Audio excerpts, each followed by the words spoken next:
Donc l'ambition de ce talk, c'est essayer de vous faire intuiter un peu ce qui se passe derrière les protocoles. L'idée, c'était de développer un protocole de diffusion de fichiers au sens large. Donc je l'ai appelé HQFBP, donc Ham Radio Quick File Broadcasting Protocol. Donc le sous-titre, comme vous le voyez, ça va être comment réinventer la roue, mais en se couchant moins bête. Donc on va essayer de voir ce qu'on arrive à inventer, ce qu'on peut faire mieux que nos prédécesseurs, et voir comment en fait ils en sont arrivés là, surtout. On va voir tout ça. Donc le contexte en fait de ce projet-là, c'est celui qui vous a été présenté hier, c'est FOSME 1, cette plateforme d'expérimentation. Et comme parmi les nombreuses missions qu'on a évoquées hier, le but c'est de tester et d'investiguer l'agilité des protocoles de radiocommunication et les logiciels embarqués pour satellite, même si là c'est de l'embarqué assez, enfin pas trop embarqué, c'est du Linux assez classique, mais disons que voilà. Et parmi les missions secondaires de FOSME 1, on en a cité plusieurs hier, hein, le digipeating par exemple, fournir du store and forward, donc les mailbox, mais dans de nouveaux protocoles, parce qu'on parle beaucoup de la X25. Il y en a peut-être d'autres on pourrait peut-être trouver des successeurs à voir. Et parmi toutes ces missions, il y en a une, c'est d'envoyer des images et d'autres données qui ont été calculées à bord. Donc ça, c'est un peu le début de l'histoire de cette conférence-là. Voir ce qu'on peut faire. Bien évidemment, il y aura d'autres parties. On a évoqué hier les CCSDS, la X25, ce qu'on pourrait faire d'autres choses, du M17 par exemple. Tout ça, évidemment, ça reste aussi à tester. Donc, quels sont les protocoles existants pour partager des fichiers? Donc, Christophe l'a mentionné hier, il y a le SSDV qui permet d'envoyer... Non, d'ailleurs, je me suis mélangé là. Mode analogique SSTV, mode numérique SSDV qu'a évoqué hier Christophe. Donc en fait, c'est des morceaux de JPEG qu'ils envoient en petits morceaux comme ça. Donc à voir. Il y a le Pactor, mais c'est un mode connecté, c'est-à-dire qu'il attend à ce qu'on ait des acknowledgements qui reviennent. On a WinLink aussi, qui est bien connu dans le domaine, mais là encore, c'est un mode connecté. On va trouver du PackSat PFT, donc c'est du file broadcasting sur des trames non numérotées de la X25, mais il y a un overhead qui est assez important. On va trouver aussi, alors celui-là je l'ai découvert assez tardivement, j'avoue, c'est DStar DV. Il y a une partie fast data où on pourrait aussi émettre les données dans ce mode-là. Mais typiquement dans le satellite que l'on a, on ne pourrait pas le faire. Puisqu'il y a des aspects temporels à respecter qu'on ne pourra pas tenir tout simplement. Après, on va trouver aussi Flamp, qui lui fait du file broadcasting aussi, mais qui est assez verbeux. Il commence à dater un peu. Il y a beaucoup de transformations en texte en fait dans le fichier. Donc disons que pour un satellite, ces protocoles-là sont pas forcément, hormis SSDV, ces protocoles-là sont pas forcément très adaptés, on va dire. Donc on va essayer de faire mieux. Alors, qu'est-ce qu'on peut faire? Ce qu'on veut, nous, c'est émettre des fichiers de différents types. Déjà, c'est un peu la différence, c'est que dans le passé, on a beaucoup de protocoles qui sont dédiés à un format de fichier en particulier. Là, ce qu'on veut, c'est quelque chose qui, un même format, puisse émettre aussi bien des images bitmap, vectorielles, du texte, des données capteurs, pourquoi pas du son d'ailleurs, quel que soit le codec, voilà, on pourrait imaginer des choses. Comme c'est en satellite et en mode broadcast, on ne veut pas de retour possible, donc pas d'acknowledgement.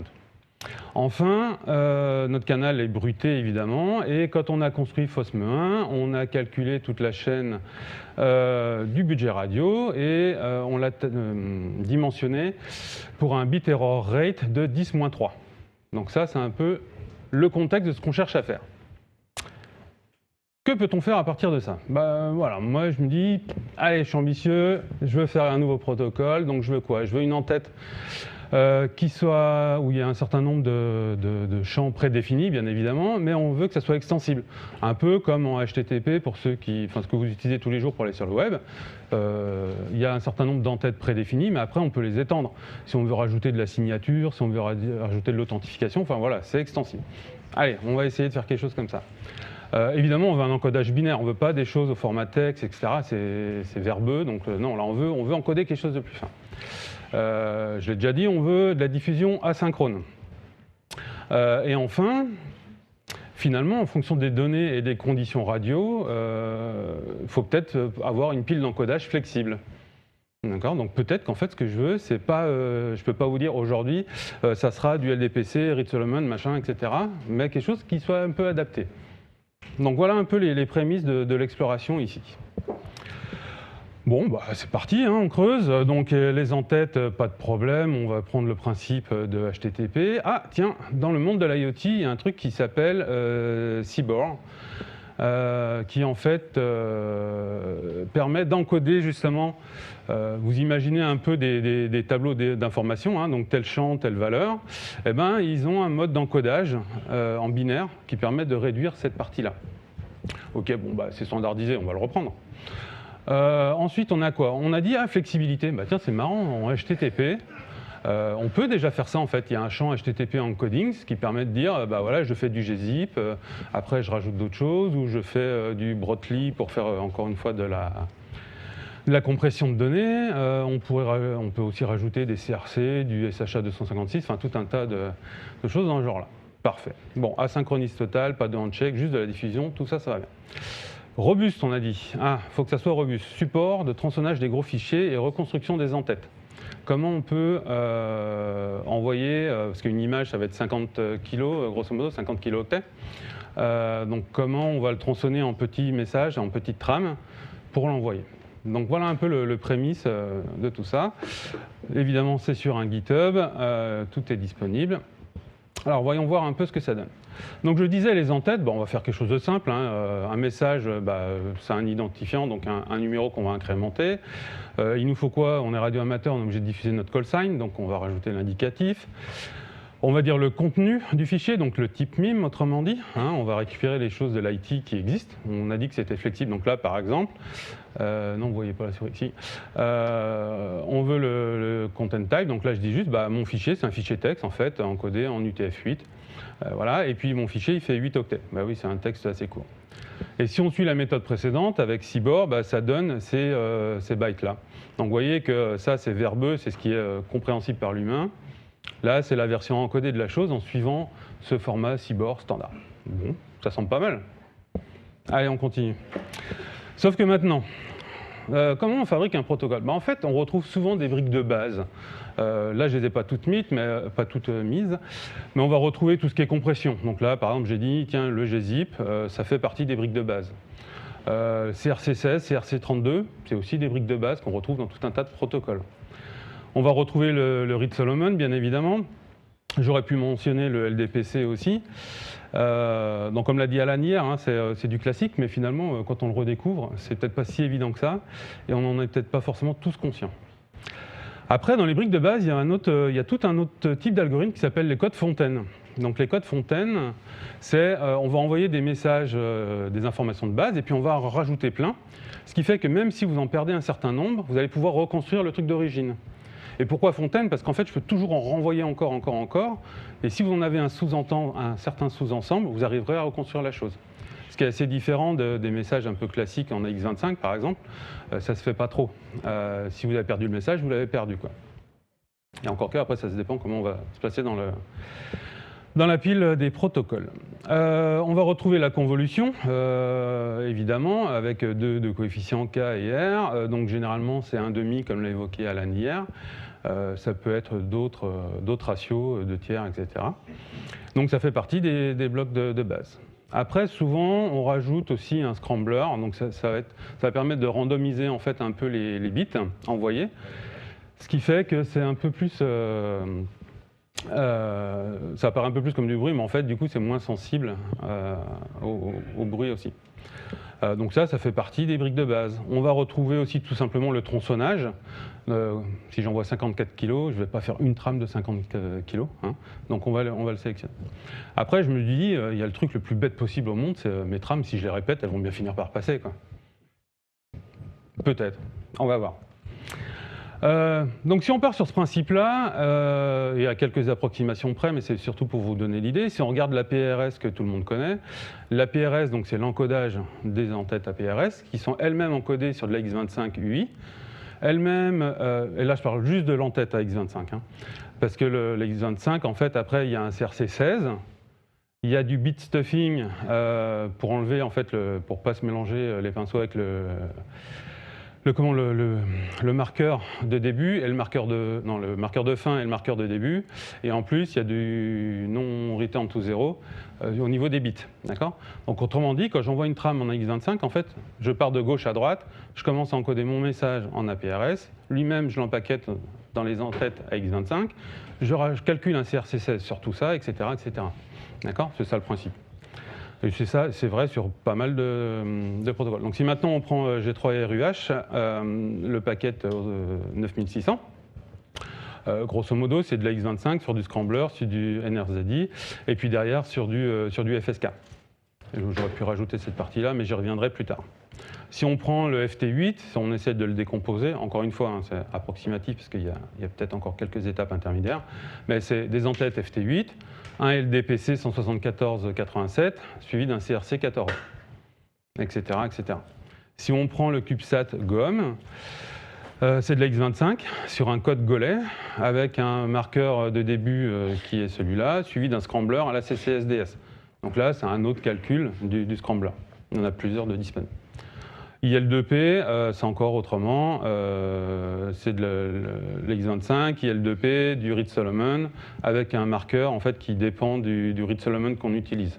Donc en fait, ici, il faudrait que je le répète. Vous avez compris le principe, en fait, on assemble toujours ces briques de base. Bon, mettons. Ah ben, qu'est-ce qu'on va faire? On va écrire l'encodage comme en HTTP, ça c'est bon, on l'a dit. Ah ouais, mais au fait, une fois que j'ai encodé tout ça, comment je fais pour décoder l'entête si elle est encodée et je ne connais pas l'encodage? Bon, bah, on n'en a qu'à envoyer un autre message, comme un autre payload qui dit le message d'après, il sera encodé comme ça.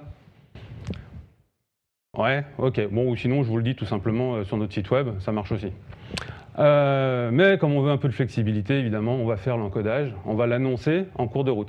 On vous l'a dit hier, notre but, c'est aussi de faire quelque chose de reconfigurable qui s'adapte aux conditions radio.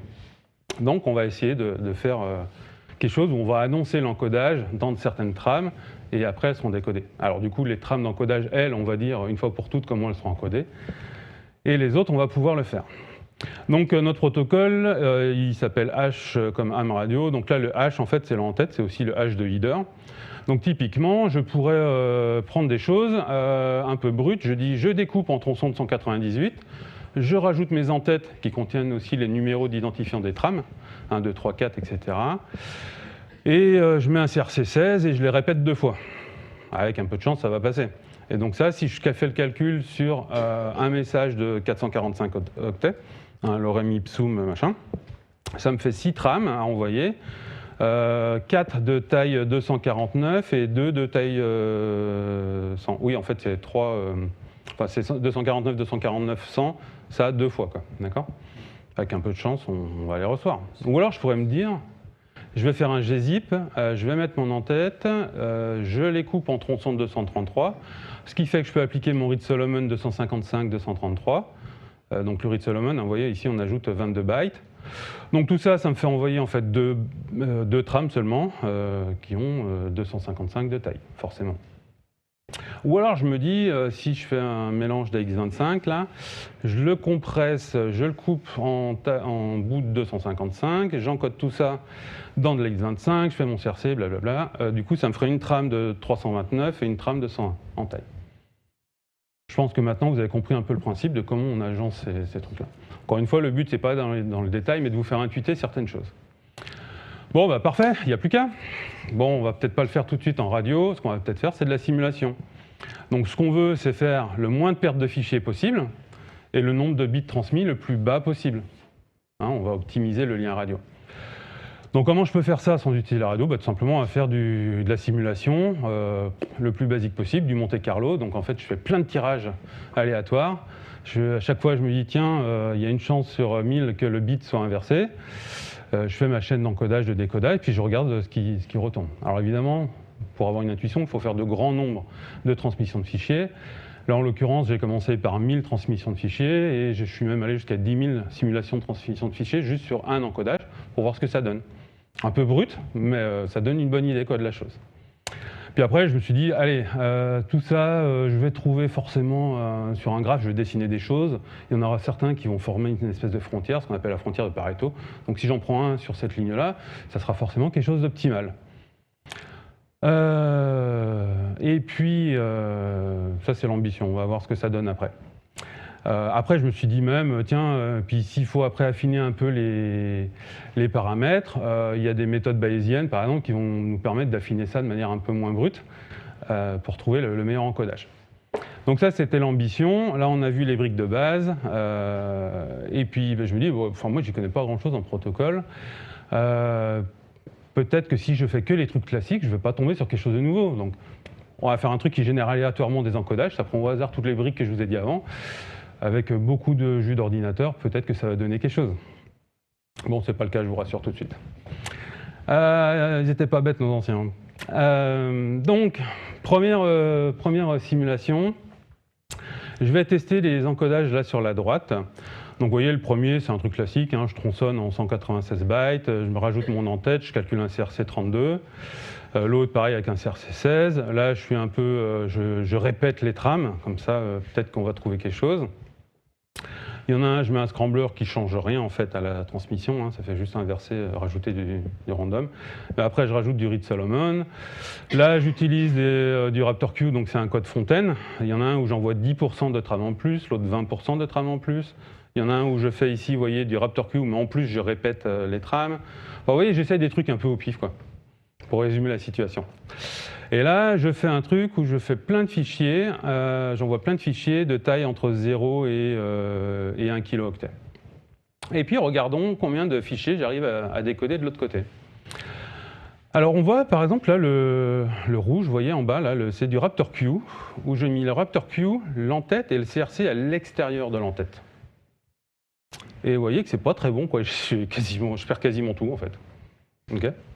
Alors que si on regarde le RaptorQ orange, là, qui est tout en haut, bah, en fait, j'ai quasiment tout. C'est quand même étrange. Et là, vous voyez, la différence, c'est que le CRC, il est à l'intérieur de l'entête. J'y reviendrai après sur l'explication, mais gardez ça en tête. Après, j'en ai un autre ici, le violet là, qui descend. C'est le découpé en morceaux avec du Reed-Solomon 240, je sais pas, j'ai dit 233, je pense que je pense ça. Mais qui décroît assez vite, finalement. Après, on a quoi? On a le RaptorQ, donc le dernier, celui où je mets le CRC avant l'entête et du Reed-Solomon derrière. Vous voyez, on est quasiment zéro, on reçoit quasiment tout, quoi. Il y en a un autre où on reçoit quasiment tout, ça doit être le bleu de ici, où il y a aussi du Reed-Solomon. En gros, on commence à intuiter que là, que le Reed-Solomon, il tue tout, quoi. Du moment où on utilise du Reed-Solomon, ça marche plutôt bien, on va dire. Hein. Donc ça, voilà, première simulation, on commence à avoir des choses. Après, regardons voir du point de vue efficacité. Donc l'efficacité, hein, c'est plus c'est efficace et moins on a rajouté de bits à envoyer par rapport au fichier qu'on cherchait à envoyer. Et j'ai pas dit que c'était efficace au sens où on a reçu les fichiers. Hein. Là, c'est juste l'efficience. Donc le RaptorQ, vous voyez, le dernier, celui où il y a le CRC16 à l'intérieur, en fait, il est pas trop mal. Hein, il est plutôt bien, quoi. Il est plutôt efficace, il est plutôt vers le haut, on va dire. Le bleu ici, c'est le chunk avec du Reed-Solomon, un peu classique, on va dire. C'est pas trop mal non plus. Par contre, le RaptorQ en bas, à 20%, bah forcément, si je rajoute 20% de trame en plus, il est forcément moins efficace. C'est un peu une évidence, mais c'est bon de les rappeler des fois, les évidences. Donc voilà, ça c'était la première exploration sur la chose. Alors en fait, qu'est-ce qui se passe avec cette histoire de RaptorQ, ce code Fontaine? Mais en fait, c'est vrai pour n'importe quel code Fontaine. C'est que si on garde une trame du code Fontaine, mais qui a été empoisonnée quelque part, bah forcément, ça fait foirer la reconstruction derrière. Quand on le voit comme ça, c'est une évidence. Mais quand on a la tête dans le guidon au début, finalement, non, c'était pas une évidence. Pourquoi le CRC16 à l'intérieur de l'entête plutôt qu'à l'extérieur fait la différence? Bah, c'est juste ça, c'est que d'un côté, quand je le mets à l'intérieur, avant l'entête, bah, je sais que c'est la trame X, numéro X, d'accord. Ah, bah tiens, son CRC16 n'est pas bonne, bah, je fais comme si je l'avais jamais reçu, en fait. Alors que si je la garde, bah, elle empoisonne tout le reste. Donc ça, c'est le genre de petits trucs qui ne sont pas forcément marqués dans les livres d'école, on va dire, là-dessus. Pourtant, c'est des évidences dans le milieu, je suis sûr, pour ceux qui sont plus avancés sur le domaine. Mais c'est toujours bon à redécouvrir.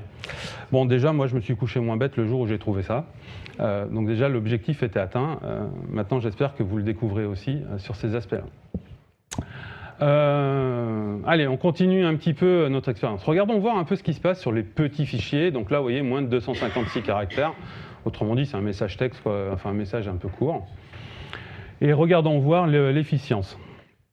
Alors finalement, on va commencer dans l'ordre. Donc le premier, là, vous voyez, c'est quasiment une ligne droite, forcément, jusqu'à 180 caractères, puisque je fais des morceaux de 180, l'entête, le CRC32, un scrambler, et puis un Reed-Solomon.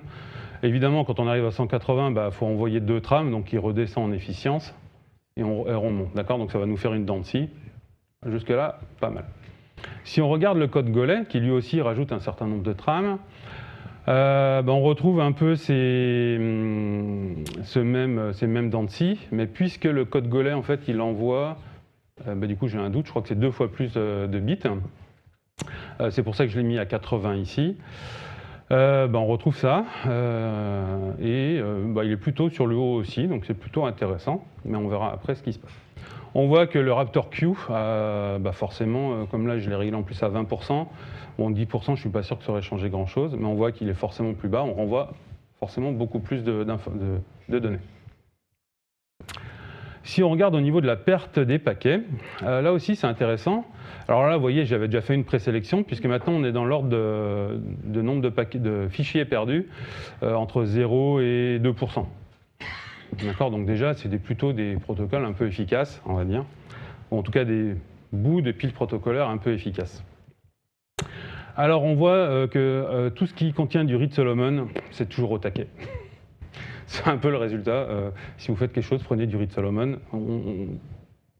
Ça corrige beaucoup d'erreurs correctement.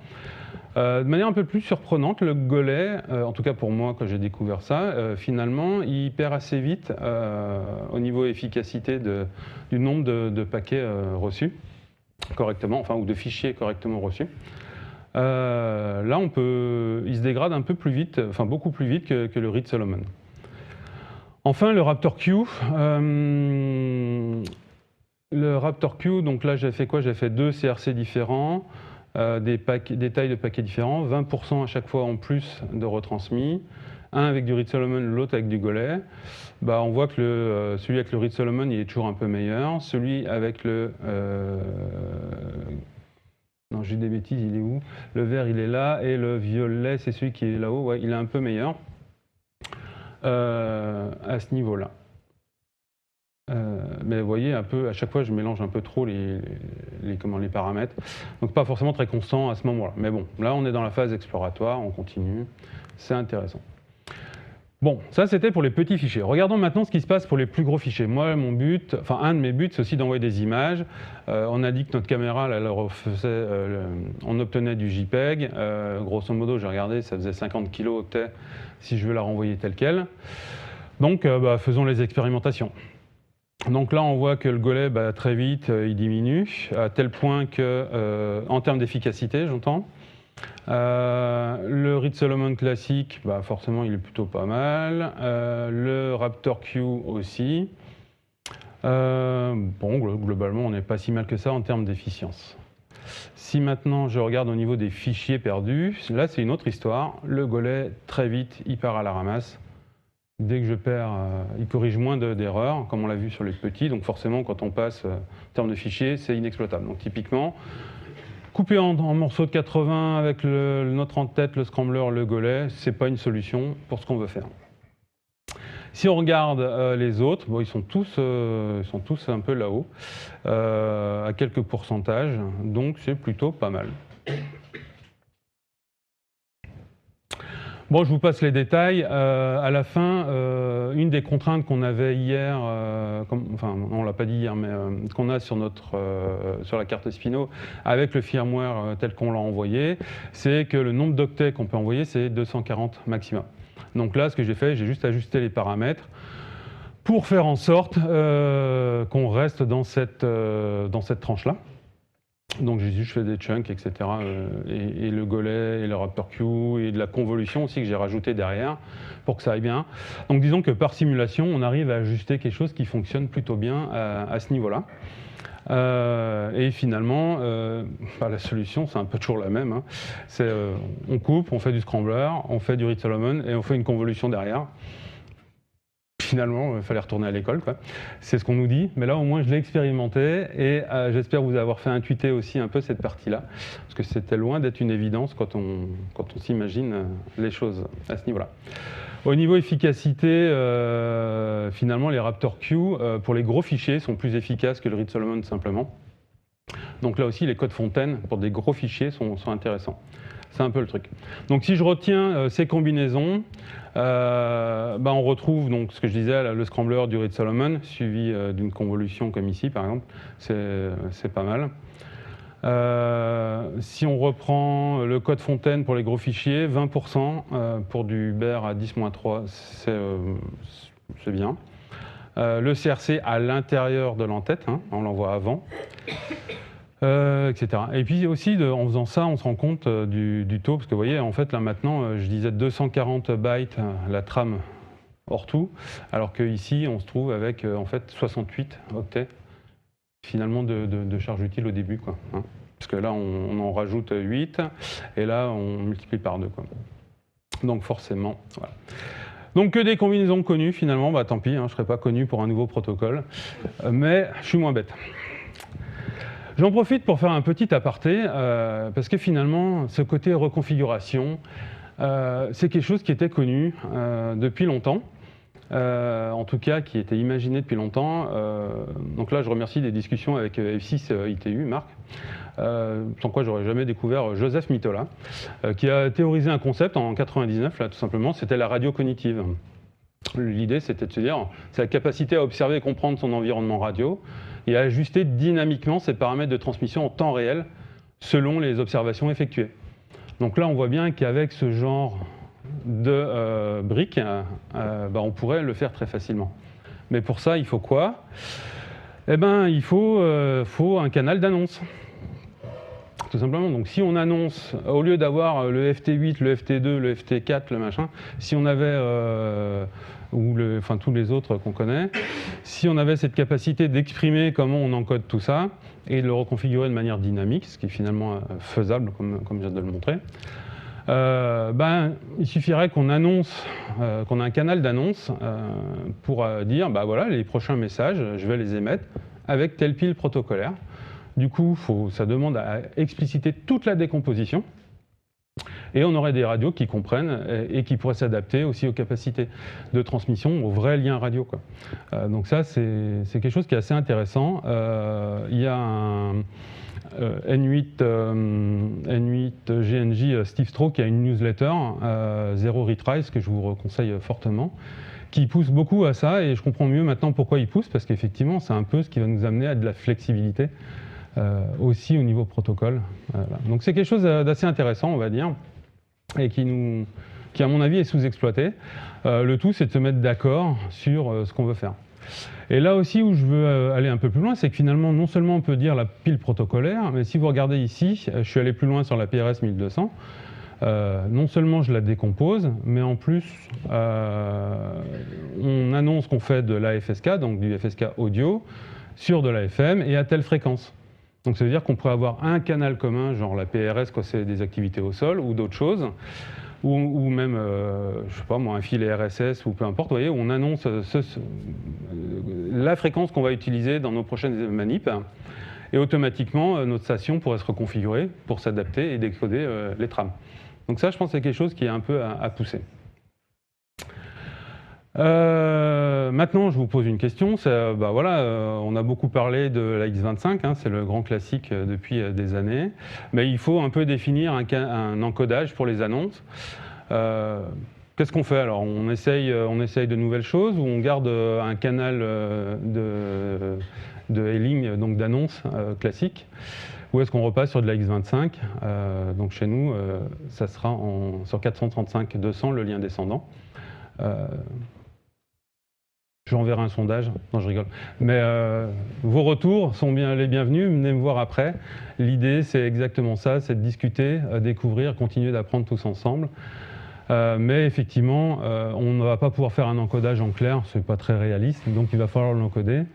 Et si vous avez des points de vue, etc., n'hésitez pas à venir nous voir et on expérimentera tout ça.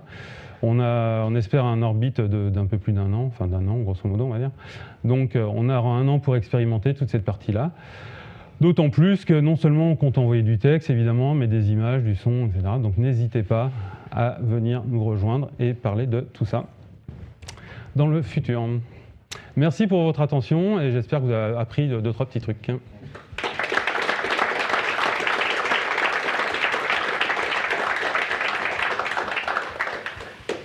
Alors je ne l'ai pas dit, mais en fait j'ai 2 implémentations, une en Python, une en Rust. Donc s'il y en a qui veulent aussi jouer avec, c'est tout sur mon GitHub. Promis, Christophe, le Java arrive bientôt, mais on va faire tout ça. Je vais te le faire. On envoie. Attends, je vais vérifier, parce que du coup j'ai eu un doute, mais je me le suis noté. Tiens, c'est marrant, il me semblait que j'avais une page de conclusion en fait. Ah oui, voilà, j'avais bien une page de conclusion. Donc N8 JNJ Golf November Juliet. C'est vrai que dans les autres trucs à tester, par exemple Daniel Estevez EA4 GPZ, bien connu aussi dans la communauté, proposait à un moment donné de faire du code fontaine à base de fake. Ça c'est mon prochain truc que j'aimerais finaliser. Et l'implémentation Rust, typiquement, elle a aussi des connecteurs TCP Keys, UDP Keys. Donc on pourrait déjà le connecter aussi avec Direwolf, par exemple, ou WSJTX, etc. On pourrait faire plein de choses. Et mon autre dada, c'est tout ce qui est aussi Store and Forward, mais pour les réseaux tolérants au délai, qui sont un peu un gros sujet. Oui, je sais pas si ça marche. J'avais une petite question. Il me semble qu'il y avait un groupe qui avait déjà travaillé un petit peu sur ce sujet, mais qui avait pris une autre approche qui était d'analyser la nature de la perturbation du canal, c'est-à-dire la nature en rafale ou aléatoire de la perturbation.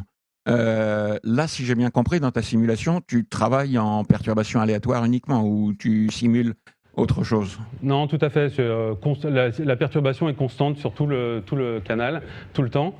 Alors effectivement, il y a d'autres modes de simulation dont j'ai oublié de perturbation qui existent, qui sont peut-être plus réalistes par rapport au canal, enfin notre tracking. Du radioamateur, où on a le passage dans un faisceau radar, par exemple. Par exemple. Mais au final, là j'étais à 10-3, donc finalement c'est un peu plus dur que la réalité. Donc si je simulais en 10-4, mais avec des passages en 10-3, par exemple, finalement là je suis un peu dans le pire cas. C'est un peu compliqué d'estimer en fait que j'ai cherché pas mal de... Il y a des publications de recherche sur le sujet évidemment, mais finalement la caractérisation du lien, il est réel, je veux dire sur le terrain, et j'en ai pas trouvé beaucoup.